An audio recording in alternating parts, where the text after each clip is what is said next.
Ashley and Aaron, have they decided where they're going to be landing? San Francisco. San Francisco, okay. For graduation next week. Not Irvine, but a lot closer than Boston.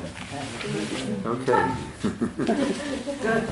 My son said, I think I have to live in London, maybe I'll go to San Francisco. Yes, please. Okay. Parshat Bamidbar. So we discussed, actually last week during the Lunch and Learn, we discussed that we always want to finish Bechukotai, which speaks about the horrific consequences of our national dissing of God, and we want to have a week buffer between that and Shavuot.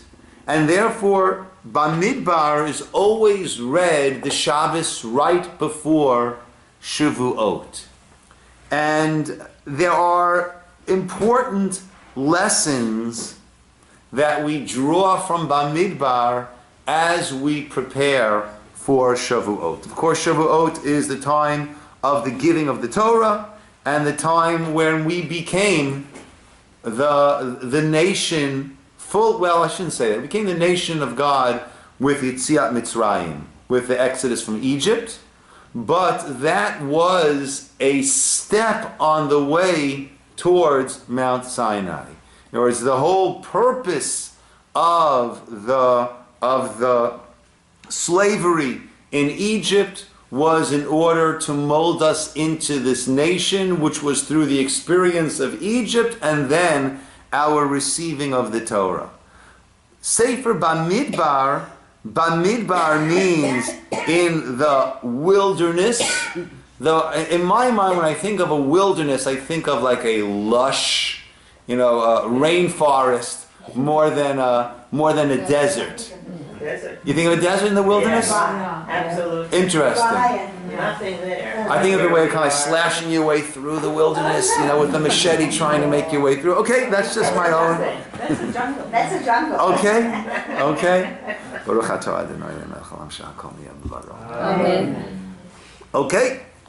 Well, this was clearly a wilderness in your sense, right? The wilderness of Sinai.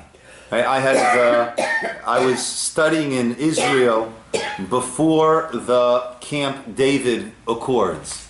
I know I'm dating myself here, and so we had a 4-night, 5-day trip into the Sinai before Sinai was returned to Egypt, and it was incredible, absolutely incredible. But it was truly. It was beautiful, but in its barren, stark beauty, that was the beauty that it was. And to just imagine going on taking the family out there, large family, lots of little kids, without having provisions, which is really what the children of Israel did. That was lauded at a later point by the prophets. Lechtech acharai bamidbar. Right? Zacharti lach, Kamar Hashem, zacharti lach chesed ne'orayich. I remember the kindness of you, your kindness in your youth. Lechtech acharai bamidbar. Going after me, God says, following me into the wilderness. Right? Be'eretz lo zeruah. Into a land that was not planted. And that was what we did. We got up and left with few provisions, and we were miraculously provided throughout the Midbar, but it was not easy. It was quite an ordeal. And certainly that molded us further and got us ready to enter ultimately into the land of Israel. But Parshat Bamidbar, the book of Bamidbar is also called Sefer HaPekudim, which is the book of the counting. And this Sefer is filled, and this Parsha is filled with countings. Okay? So let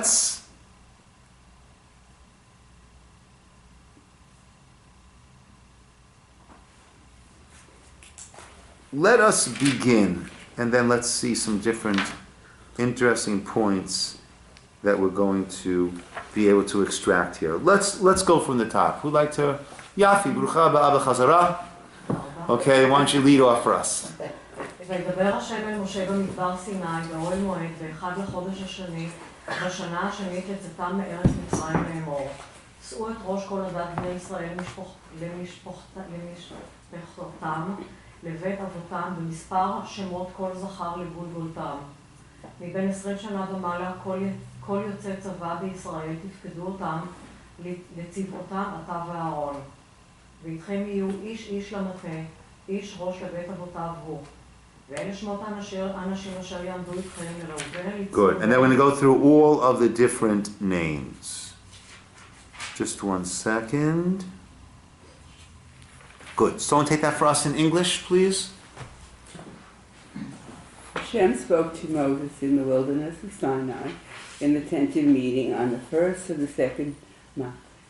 In the second year after their exodus from the land of Egypt, saying, take a census of the entire assembly of the children of Israel, according to their families, according to their father's household, by number of the names, every male according to their head count, from 20 years of age and up. Everyone who goes out to the legion in Israel, you shall count them according to their legions. You and Aaron, and with you shall be one man from each tribe, a man who is a leader in his father's household. Okay, so the word that we keep having over and over here is count, right? Verse 2, take a census according to the, right, every male, the head count, right? You shall count according to their legions. Now let's look into the Hebrew and let's see which different words are used for counting. Right, Pasuk Beth is su'u. That's to take a census. Su'u at Rosh Kol Bnei Yisrael. Okay, and then the word that we use the most is in verse 3, tifkedu otam. Right, they should be counted. Okay, so we have different terms that are being used for counted. There is su'u and there is tifkedu. Okay? Now, what else does su'u mean? To lift up. To lift up. So to carry. To carry. Carry also. Yeah, to lift up and to carry. And what else does pakad? Visit. It can be visit, right? And pkuda. And what's pekuda? Order. Order, right? To a point. To a point. To a point. Right? To a point. So let's try to understand what this counting is all about. Let's take a look at the very first Rashi. Okay? I'll read the Rashi. It's a different script. Right? The Rashi, we have it over here, right underneath the Chumash. Over here. Bamidbar Vayidaber Bamidbar Sinai B'echad l'chodesh mitoch chibatan lifanav. Because of his love, because of their love before him, meaning because of the love that God feels for Israel, mone otam kol sha'ah. He counts them at all times. Kashiyotzu miMitzrayim man'an. When we left Egypt, he counted us. Kashanaflu be'egel. When we fell, when many of us fell after the sin of the golden calf, man'an. He counted us. Leida minyan anoturim, to know how many remained. Ukeshebal hashrut shchinato alehem man'am. And when he came now to have his Shechina rest upon them, because on the first day of Nisan, 1 month earlier, is when the Mishkan was established, and now, 1 month later, he is counting them. So let's try to dissect this Rashi a little bit. So why does God count us after we just read the whole Rashi? Oh, So why does God count us? because Hashem doesn't know how many people there are. So God clearly knows how many people there are. It's for us. Dov, that was a great setup. Thank you. That was my plant over here. So God clearly knows how many people there are. So Rashi seemed to bring in two different points. Right? Two reasons Rashi gave as to why God counts us. What did he say? What were the two? I'm sorry? Not when. Why? Why? Because he loves us. Either because he loves us, and then he also mentioned The other thing. minyan leida minyan anotarim, to know how many were left. Okay, now even though he knows how many are left, so and there were two times when we left Egypt, many had died in Egypt. After the sin of the golden calf, many had died, but when he's coming to rest his Shekhinah upon us. Right? That's not to know how many there are. Now, of course, as Dov pointed out, God knows how many there are. So let's try to understand that a little further. And what is the love? Because he loves us, he counts us. What does that mean? How is that an expression of love? It's a form of protection. Like when you take a bunch of kids to the beach and you say 1, 2, 3, 4, 5. Make sure I got everyone there. They're all here, kind of thing. And Okay. and it's love because it's making us aware of how valuable we are. Okay. So counting is a way of showing concern, right? You know, some people will incessantly count their money, right? They are fixated on how much money they have. I remember when I was as a kid, so we were somewhat well-to-do, but I was going to school in a very, very, very well-to-do area where it was a little different level of living than I was. You know, thank God we're beautifully, never lacking anything. But it wasn't, it wasn't a mansion. So I remember as a kid, I asked my dad, I said, "Daddy, are we rich?" So he'd say, "I'm very, very rich in children. Very rich in children." That's what you count. That's, what's dear to you, you make sure it's always there, right?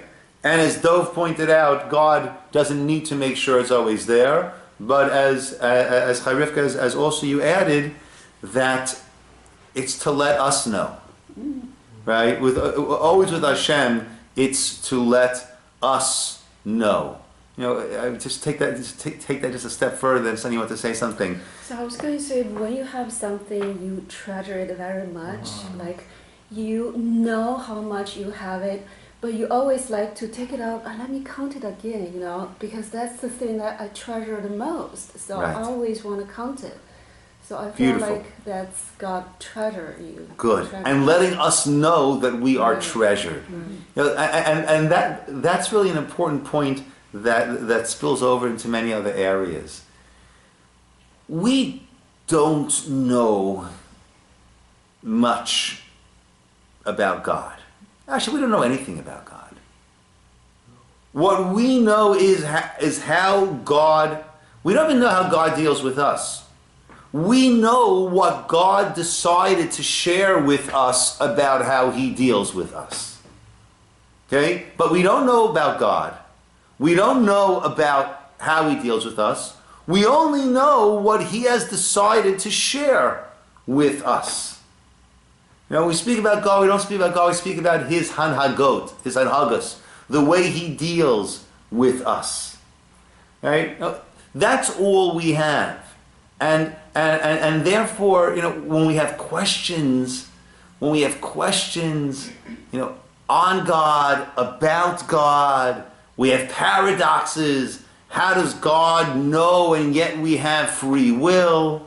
So all of that is really, all those questions result from a dumbing down of terms. In other words, we think we know what know means. And to us, we know We have an understanding what a human being's knowledge is. So we assume that that's God's degree of knowledge, in which case we have a problem. If I know what you're going to do, then how do you really have free will? But again, that's assuming that our knowing is God's knowing. But if we're talking about something that a being that is so beyond our comprehension, so knowing is just a borrowed term that is so dumbed down to our level of knowing.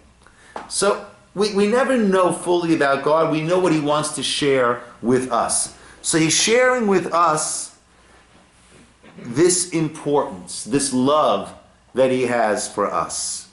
Now, actually over here, Ramban, the English gives us 3 points of the Ramban. So we can take a look over there on the notes, again on 726, the second column, the first paragraph that begins there in the middle, not the top, but after that. Ramban, right? Jill, you want to take that for us? Ramban offers? Rambam offers 3 reasons that God wanted them counted. The miraculous growth of the nation, which had come to Egypt as a family of only 70 people, but 210 years before, showed conclusively that God loved them very much. So too did the need to count them after every significant loss of life. Every Jew is important to God. Okay, interesting. So Ramban understands Rashi's love as not just every Jew is important to God as we were understanding, but also to show the love that look what we have blossomed, look what we have grown into. Right? And a person feels a sense of tremendous gratitude. We have a picture in the kitchen, Kanai Nahara, this is before another grandchild was born, but of Natalie's parents, Natalie and I, and our children and their either wives or fiancé or husbands at that time. And at a glance, it's a big picture. It's a lot of, there's a lot of people there. And whenever I walk by there and I take a moment I say, wow, thank you, Hashem. This is amazing. We started off as a cute little couple. Got married when we were 20 and 19 years old, and Kanai Nahara, right? So when you recognize just the blessings that have come, the growth, that you really feel a tremendous sense of that chiba, of that love that was shown. B. Each member of the nation had a right to benefit from the personal attention of Moses and Aaron, and the census was a great opportunity for every Jew who came before, the father of the prophets and his brother, the Holy One of God, to tell them his name and be counted as an individual of personal worth. Surely Moses and Aaron would bless them and pray for them, and the half-shekel contribution would bring them atonement. Okay. So B, Ramban says, is there's a tremendous validation. Right? When you have a chance to go to a tzaddik and, not just say hello, but he says, what's your name?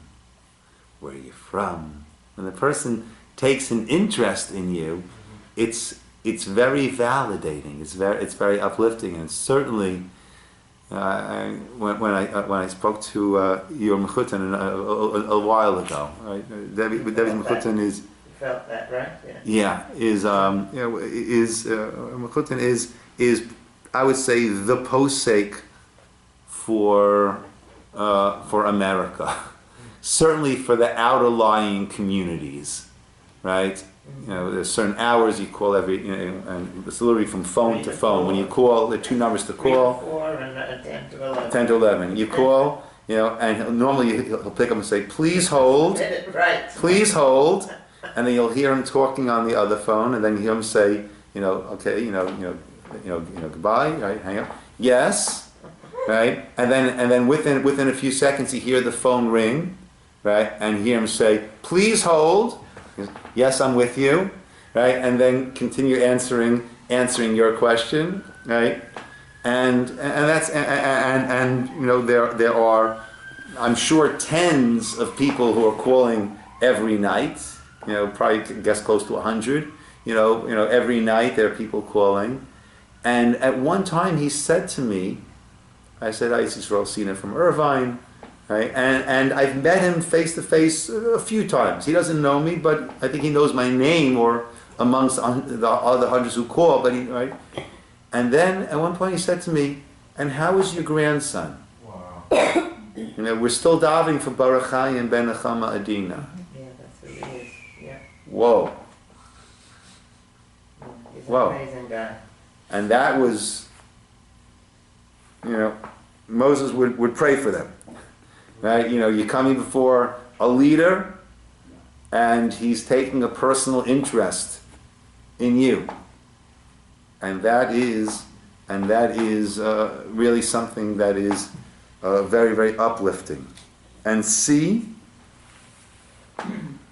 Since the people were about to go directly into Eretz Yisroel and would have, had they not sinned in the episode of the spies, a census was needed to prepare the military campaign and to know how many people were eligible to receive portions in the land. okay. So there's the military campaign, and also later on we're going to have the arrangement of the different tribes into 4 groups, 3 tribes into each position, right? East, west, north, south, each one will be arranged. So they needed to know where they were going to be.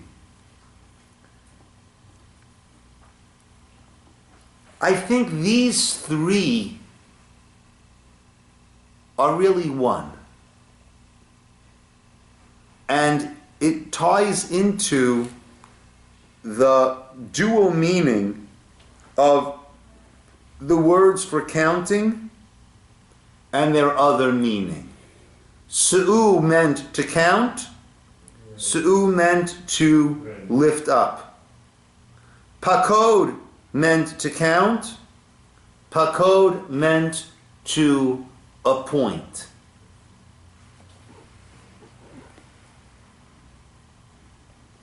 What all of these, or any ideas, I mean, we've said it, but I think to recognize that this is really just 3 different manifestations of the same idea.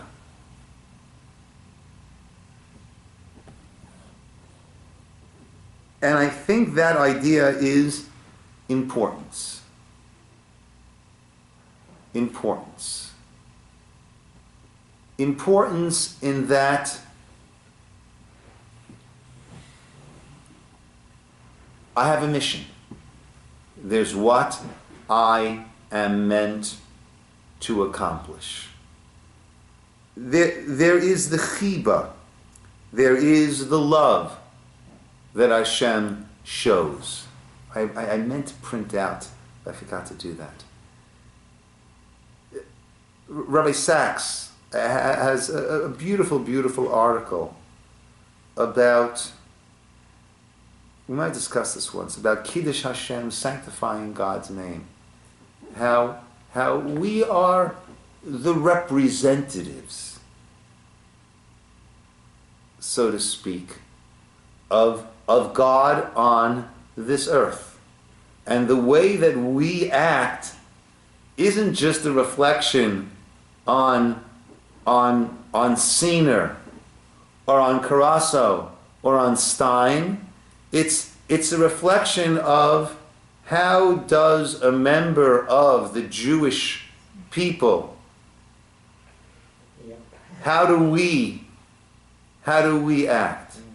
So there is this idea of the importance, right? The love and the importance, because we have an important role to play. Our going before Moshe was validating our importance and the role that we are meant to play. And then we need to be counted to see, like, who is this army? Right? There's Chabad, their youth organization, right, is called is it Tzvaos Hashem? Tzivos Hashem. Right. The army of God. Right, and that's not just that's the Jewish people. Right, that's the army of God, and it's fascinating that these are the terms. These are the definitions. To count is su'u. What does su'u mean? To lift up. Right? To lift up. Pakod means to count. Pakod means to appoint. Right? You're chosen. You see, yes, you're chosen, but often I think chosen it doesn't mean we have the connotation probably incorrectly, like my wilderness connotation, but we have the connotation of I'm chosen. Yeah. So therefore, right, everyone, right, I would say we're commissioned. Okay, that's a better use of the word. We're commissioned. A person in the army, he's given certain gear. He's given certain provisions. And he's meant to be using those provisions. A jet pilot, right? If he lands his jet and goes there and starts to wrestle with someone, right? He might win the wrestling match, but he's going to military prison.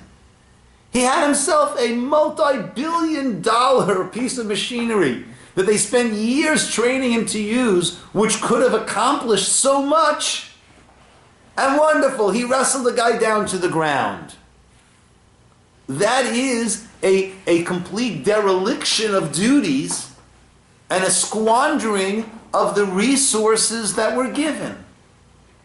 I just thought of the word tafkid, which comes from there. That's what I wanted to say. That tafkid, which is one's role, one's purpose. Beautiful. Okay. Tifkedu and tafkid. Yeah, it's the same word. I just thought of it. Right. Your tafkid is what you are. Yeah, is what you are appointed to do. Your mission in life. Just processing it. Right. Your mission in life. Now, and that. So we feel God's love.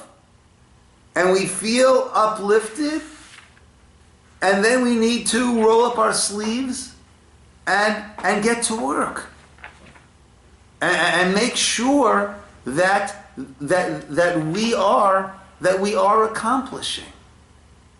And as we traveled, we were situated around the Aron in different groups. We had the Machane Shechino, the Kohanim, then we had the Leviim, then we had all of Israel.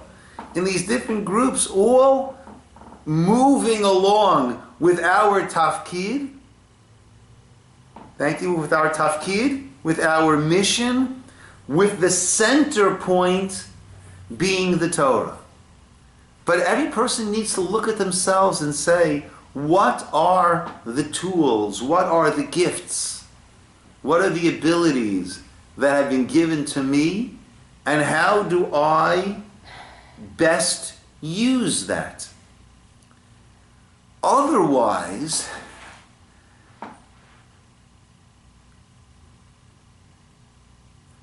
in a way, we're stealing. Who are we stealing from? God and ourselves. Yeah, that's what I think. Right? If I've given you something for a certain use, and you either abuse it or don't use it, in a way you are stealing that item from me. And I'm stealing it from myself. I'm stealing, myself from myself. I'm stealing that which I was meant to be, and I am diminishing myself in the process. So this whole Chumash this whole one of the 5 books is called the Chumash HaPekudim. It's the book of the countings, and there's going to be counting after counting after counting.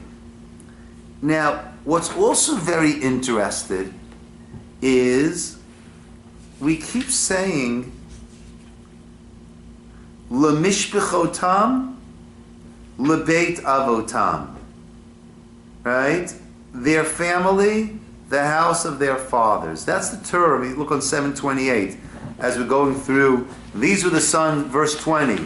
These are the sons of Reuben, 729. Firstborn of Israel, their offspring, according to their families, according to their father's household, la briut. Then by Shimon, 22, right, according to their families, according to their father's household. Everyone, according to their families, according to their father's household, according to their families, Judah, every single one. Lemishpechotam, lebeit avotam. Their families, their father's household. Now, I get a lot of silly emails about this, but it's the big thing now. Ancestry.com. Right? Why? What is this? What is this lore? Why is that? I imagine perhaps not billion, but certainly many million times over business. What is the lure of Ancestry.com? What is pulling us, Janet? Well, literally, sort of, it sounds parenthetical, but it's not. Literary analysts say that in the classic Odysseus, the son, Odysseus goes and is journeying and trying to find whatever, I forget exactly, bad me. But his son Telemachus doesn't know him from a really, really little baby and has to go journey to find him. To know who you are, some people will say, you need to know about what came before you, Good. What contributed to your upbringing. Good. I go back some generations, I get a sense of who I am. And my tough kid.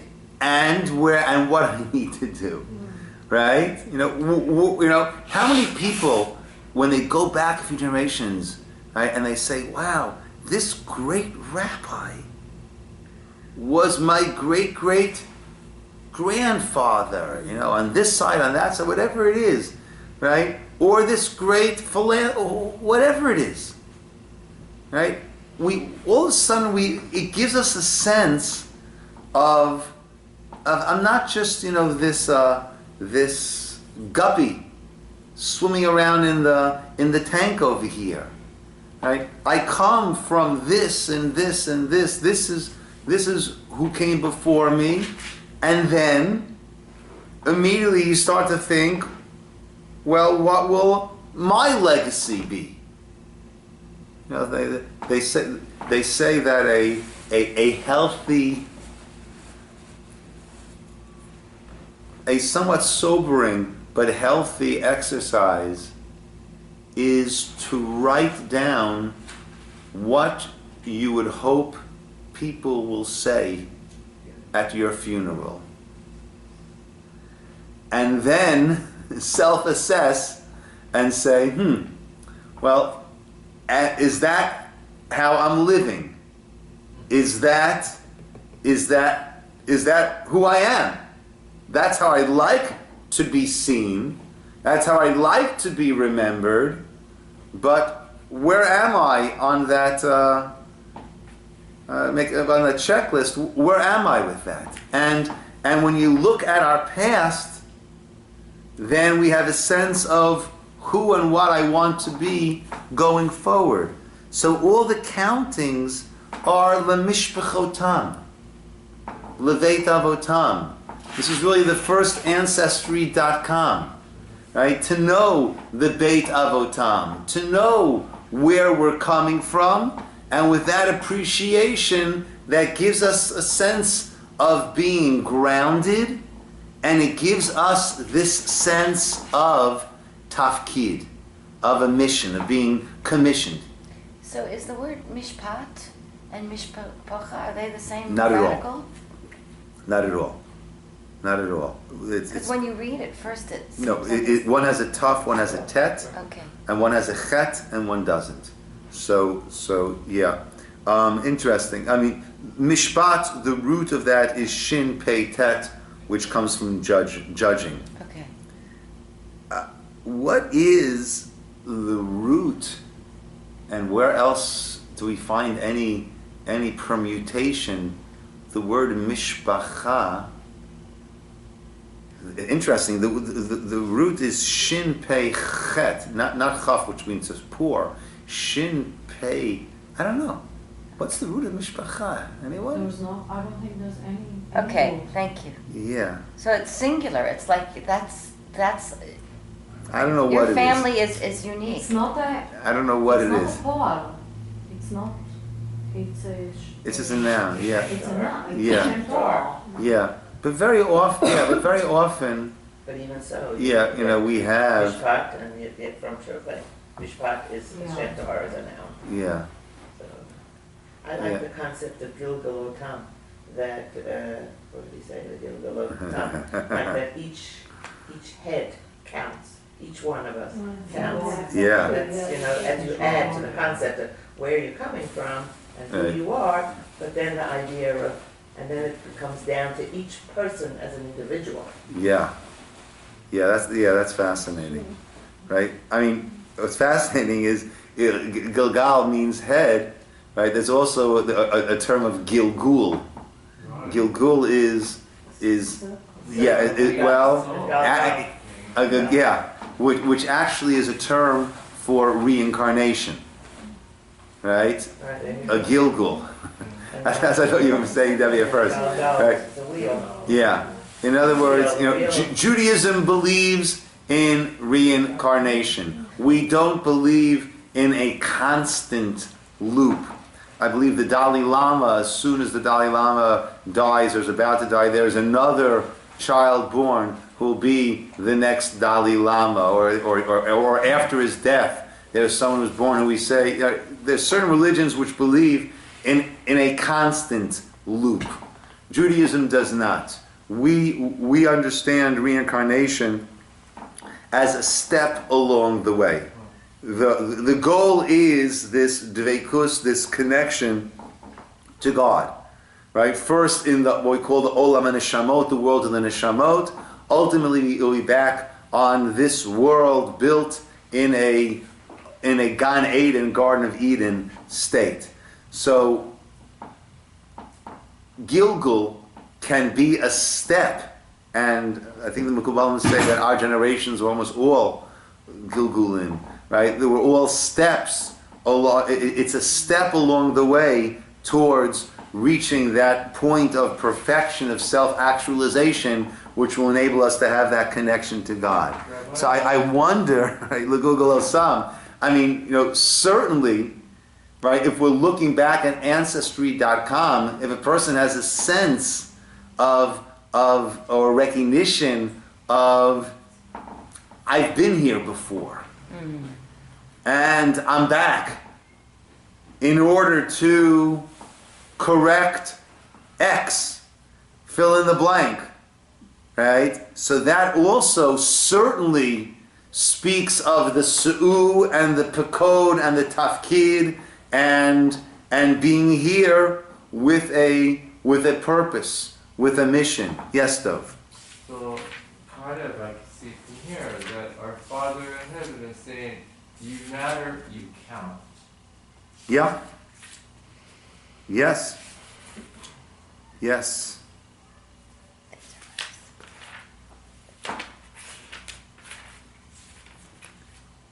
Let's jump ahead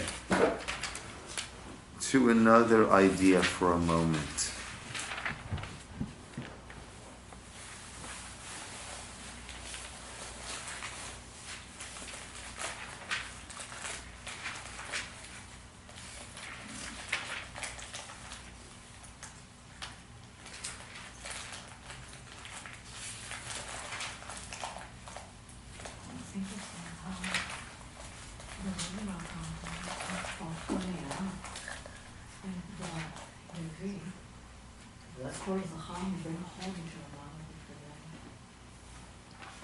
Yeah. Everyone else was counted Miben Esrim Shana V'mala, right? At age 20. But only Bnei Levi, it's from Chodesh. Right, one Mid month. Chodesh, yeah. But everyone else is from the age of 20. Which means to give them the tafkid already for being Levi'im. Yeah. For us, age 20 is significant. We have a big, celebration at age 12 for a girl, 13 for a boy, B'nai Mitzvah, right? That is the adulthood, that the emotional maturity and responsibility that a person goes through, that mirrors that physical development and maturity that takes place about the age of puberty. Age 20 is considered bar onshin. That's when a person is first fully culpable for their actions. And it's interesting that we speak now about how the brain is still developing during those teenage years, and a certain degree of responsibility, of consequences is not fully developed as a child is going through those often reckless the teenage years where consequences are not always the first thing on a person's mind when they make decisions. Right? And many articles about just how damaging even recreational drug use is for teens as their brains are still developing, and the effects that can have. But at age 20, right, we have always placed significant on the age 20 in terms of a certain maturity and understanding of the repercussions of our decisions. And it's interesting that the counting is from that point. But the Leviim, the tribe of Levi, as Yafi pointed out, that's Mi Ben Chodesh, right? They almost have their tafkid identified really from the earliest of age, and even before 30 days is the point where a child is considered to be a viable living entity, being. Until age 30, there are different halachot that the child, it's not yet established that this is a viable child, and that has repercussions in terms of sitting shiva and things like that in case of Rahman al-Islam, heaven forbid, an early tragedy like that. Yeah. This is also a sidebar, but it brought it up. The ages.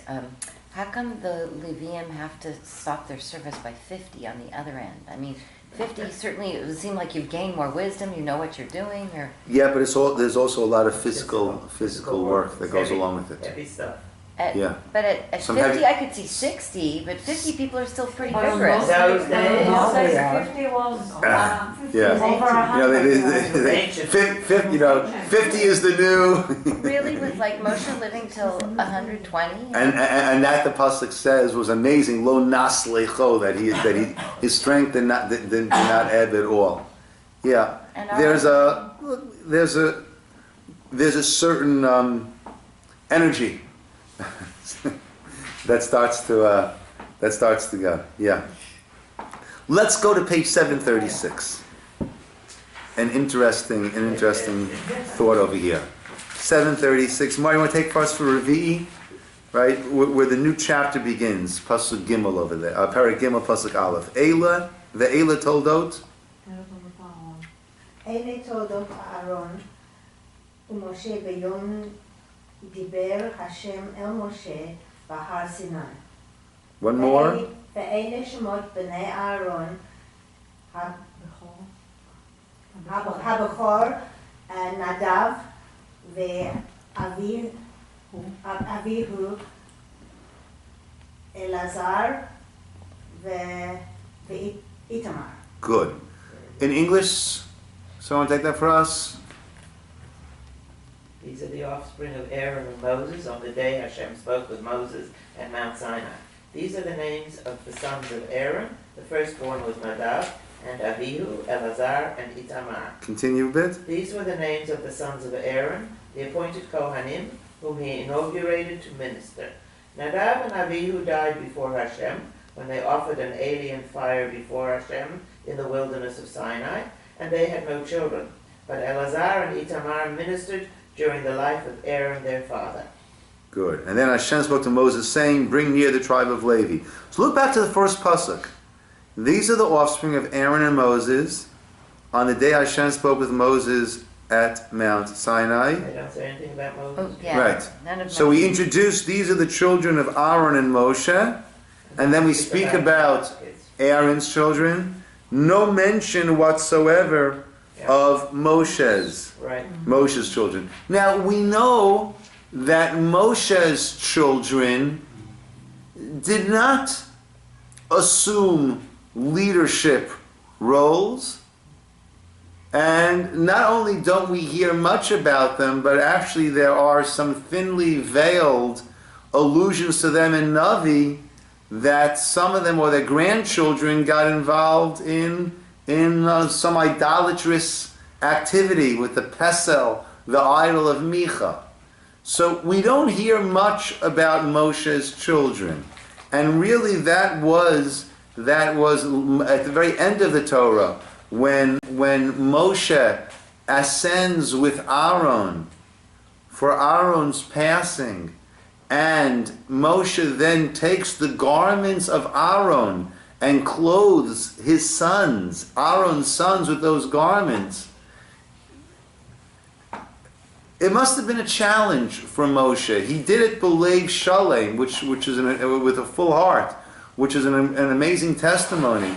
But it certainly was a challenge to see your brother passing on his legacy to his children, who are now stepping up and filling that position, and knowing that his children are not going to be doing that, right? Moshe passed it on to Yoshua, his disciple, not to his children.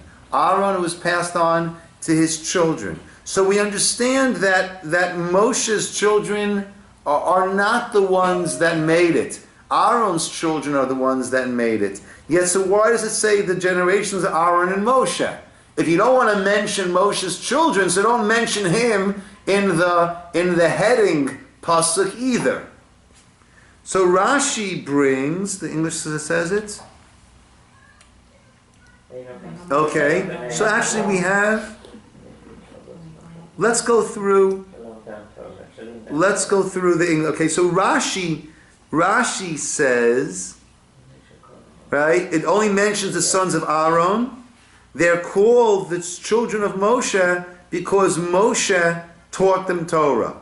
So we learn whoever teaches the son of his friend Torah, it's considered as if he gave birth to him. Let's see what the English brings, and then let's discuss this a little bit. So the English, we have 736, right? Again, the columns underneath. The second column, the very last line. Andrew, you want to take that for us? The offspring of Aaron and Moses. The offspring of Aaron and Moses, but the passage mentions only the sons of Aaron. In the plain sense, Moses' sons, who were Levites, not Kohanim, are included in verse 27, which lists the Amramite family. Right, his father's name was Amram. Since Amram had only two sons, Moses and Aaron's children are named in this passage, verse 27 can refer only to Moses' sons. Thus, the sense of this verse is that the offspring of both brothers will be enumerated. Aaron's is Kohanim and Moses' is Levites. Okay, fair enough. So that's later on verse 27, right? But when we're mentioning them, those are not the children of, right? We said Kahat had the family of the Amramites, right? But yeah, it's clearly not a direct link to Moshe. It's not Moshe's direct children. Continue, the Talmud Sanhedrin. The Talmud wonders why this passage names only the sons of Aaron, but calls them the offspring of Aaron and Moses. From this description, the Talmud infers that one who teaches Torah to someone else's children is regarded as if he had begotten them. Because he taught the Torah to Aaron's 4 sons, Moses became their spiritual father just as Aaron was their biological father. The moral implication of this lesson is that man's horizon is never limited to his personal circle. One's example and guidance can give life to strangers. Okay, take this one more, and then I want to go back to that paragraph. According to Or HaChaim and Kli Yakar. According to Or HaChaim and Kli Yakar, Moses became the father on Mount Sinai because God was so angered by Aaron's participation in the sin of the golden calf that he was ready to destroy his entire family. But Moses' prayers succeeded in saving Elazar and Ithamar. Interesting. So that's almost like the second paragraph, bringing it up to another level, right? Not just that he gave them, taught them Torah, but he actually gave them life, right? But this is fascinating. You know, there are many of the great rabbis didn't have any children at all, right? Rav Simcha Wasserman, right? The Lubavitcher Rebbe. Right? You know, many people, many greats didn't have any children at all. Rebbe David from the women, she started the seminary that has thousands of girls went through it. She didn't have any children. Didn't have any children. It was Rabbi Hutner's daughter-in-law. Wow. Daughter. Yeah. Daughter. Yeah. So, that is so important to expand our horizons, right? You know, that we can have a tremendous effect on biological children and on people all around. But the question is asked, Moshe taught Aaron's children Torah. 1 second. Is there anyone else that Moshe taught Torah to? All of Bnei Yisrael. All of Bnei Yisrael. So why do we say?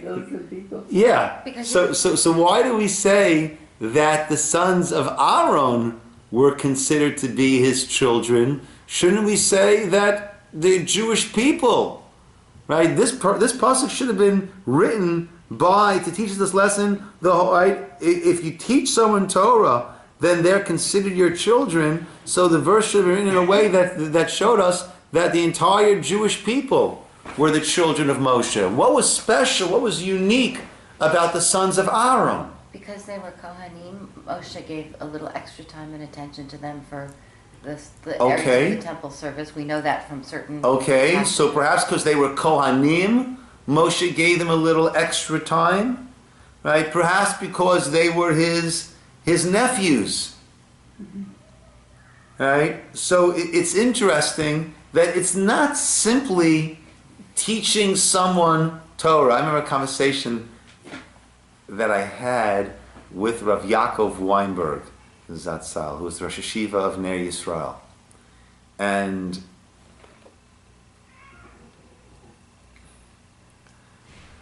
I was living in Israel at the time, and the school system there lent itself towards teachers hitting the children on a fairly often basis, which and we were discussing how it's probably not best for the kids, to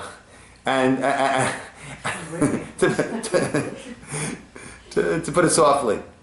But it was fascinating that he shared that, he said he had a Rebbe when he was in Cheder, in Yerushalayim. He said, and the Rebbe's love was so overflowing that when they did something which he felt deserved a bit of a patch, it was done in a way that it didn't alienate or anger, but it really brought, the kids understood, just how agonizing he was over, is this what's best for the child, that it brought them close, which unfortunately, in the case that I was dealing with my kids, it didn't really fit into that category. But it's not saying that, hey, I taught 6th grade, I taught 9th grade, I taught 12th grade, I taught them Torah, I'm like their parent, right? If I'm approaching them as a teacher, then I'm a teacher. If I'm approaching them as a parent would approach, and taking that time, and taking that interest, and really, really caring about that child, which is not so easy to do. I taught for many years. It's not so easy to do all the time with every student. There are some that you naturally connect to, and others that you want to wring their neck. But it's amazing, and I mentioned this before, that when you take the time to try to get yourself beyond some frustration that you might be feeling, the effects are dramatic. I mentioned before there was a guy who was, I had a very small, one of the classes I taught when I was back on the East Coast was a very small class. It was a very advanced Gemara class, and we were moving at a very fast pace, and whoever was in there was experienced with Gemara and motivated. You really need to have both. It was a very small class, 5-6 kids. I loved it. It was really learning instead of, it was learning with a bunch of chavrusas as opposed to, teaching with the discipline aspects that go along with it. It was fantastic. There was one guy who was just out to lunch, right? And it was clear that, that this class was not for him, or he was not for the class. Meaning he was not really, and the principals, we discussed the principal with the parents, and I said, I've gotten frustrated with him, so I haven't really given him a fair chance. I said, let me try to reset. And I took out some time to really think about what a good guy he is, and he was. And what helped was I was able to look back at myself in high school, where I was not, certainly when it came to Gemara, not a model student, very far from it. And I was able to see myself in him a little bit. I was able to think, well, what might have worked better for me? And I sat down with him, and I just said to him, I said, listen, you're a great guy, and I love having you. I really want to have you in the class. I really want to teach you every day. It's the only class I have you. I'd like to get to know you. I'd like to have this daily contact with you. And I really think you can do great. But I don't know if you really want to be here. And if you don't want to be here, then I don't want to force this on you. The last thing I want to do is with my Jewish teaching is to push something down someone's throat and leave them with bad feelings about it. I said the only reason I'm teaching is because I feel this is beautiful and I want to make it a positive experience. And we spoke for a while. And that wasn't what he was getting from me until that point. That probably wasn't what he was getting from most of his other teachers until that point. And it was a complete reversal. And he became, certainly one of the better kids in the class. But it doesn't matter, where was he? He was engaged. He was in.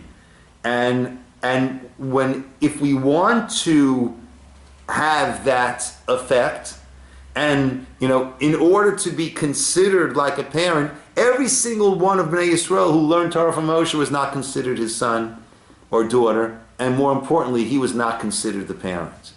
But when we make that extra effort to really say, if this were my child, how would I want this person to be spoken to?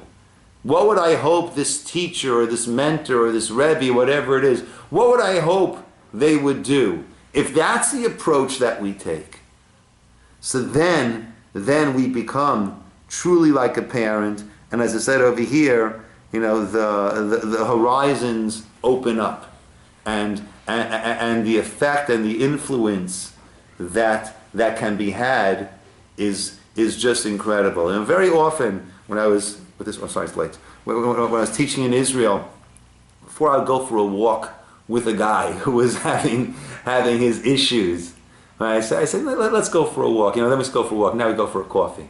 Right? In those days, just go for a walk. Let's go for a walk. Let's have a chance to to talk a little bit. And the prayer that I would offer before I would start talking to this boy was, Hashem, this is your son. And you want your son to do well. I want to do whatever I can to help. So please help me put the right things into my mind and into my mouth, and let me connect to him. Let me say the right things that will help out this child. So I think also when we realize, a way to feel that every person is a potential child, is to recognize that every person is, in fact, a child of Hashem. And the same way that if it's my brother's son, my sister's son, my cousin's son, I feel a special connection and I want to go that extra mile to look at every person as Hashem's child and to try to go that extra mile also. Okay, we'll call it over here. Just quickly to look. And I wish everybody a good Shabbos and a wonderful Shavuos. We're having all night learning here Saturday night, and the way it is, Melvin signed up already. The way it is that different people will be giving different an explanation on different Parsha. Janet signed up. And how it connects to the Haftorah. If you haven't yet signed up, there are still some slots available, even for some early slots. So please do.